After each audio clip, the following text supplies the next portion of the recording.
But since we like to talk about reality, we have invited the former Jenna Ellis, now Jenna Ellis Reeves, Mrs. Jenna Ellis Reeves. Are you with us, Jenna? I am. Hello, Drew. How are you? I'm good. Yes. Mrs. Reeves, how was the honeymoon? It was fantastic. And yes, and we are actually on the road back to Nashville, where I will be moving to a new home. So we will still be celebrating our honeymoon for the rest of our lives. And there's a collective awe around the world. Well, that is great. Well, I asked you on, not to talk, oddly enough, not to talk about that, but I asked you on, tell me where we are. I mean, this seems to me, it seems to me there was no reason for this drama, that Nadler is just going he's just playing theater. He's just doing theater. Is he right when he says that Don McGahn has to show up?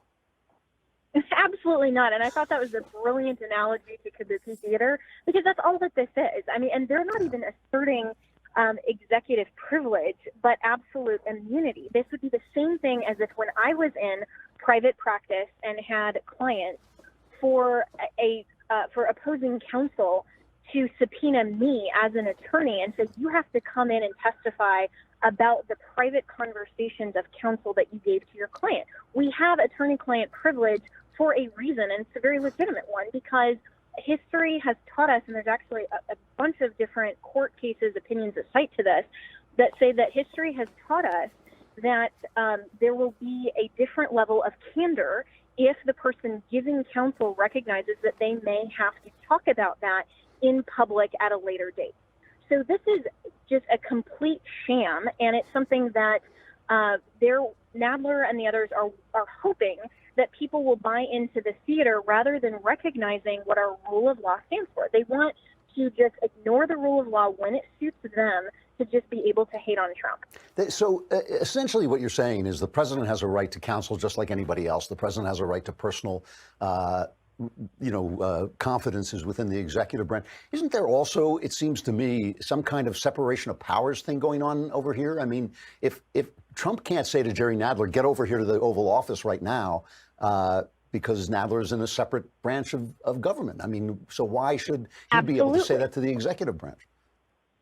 Yeah, absolutely. And so people talk about the separation of powers in terms of, legislative oversight and those types of things. But we have to recognize that the separation of powers exists to allow each of the functionality of legislative, executive, and judicial to have their own decision-making capacity and be able to effectively carry out their constitutional obligations. So it'd be the same thing as if President Trump didn't like some sort of legislation that the House passes, and so he holds under subpoena, he holds in legislators and says, you have to answer for your vote on this legislation. That would assume then that Congress is a subordinate branch rather than a co-equal branch. Yeah. So Congress can't do the same thing to the executive. You know, just off on the fly before I let you go, I mean, this is just what I wanted to hear from you, because I'm not a constitutional lawyer and you are.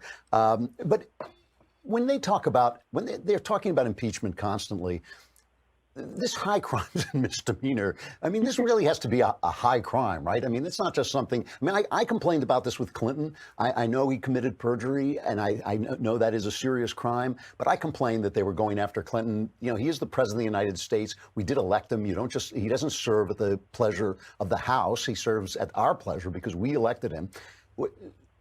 Doesn't high crimes and misdemeanor, isn't that supposed to be kind of a high bar?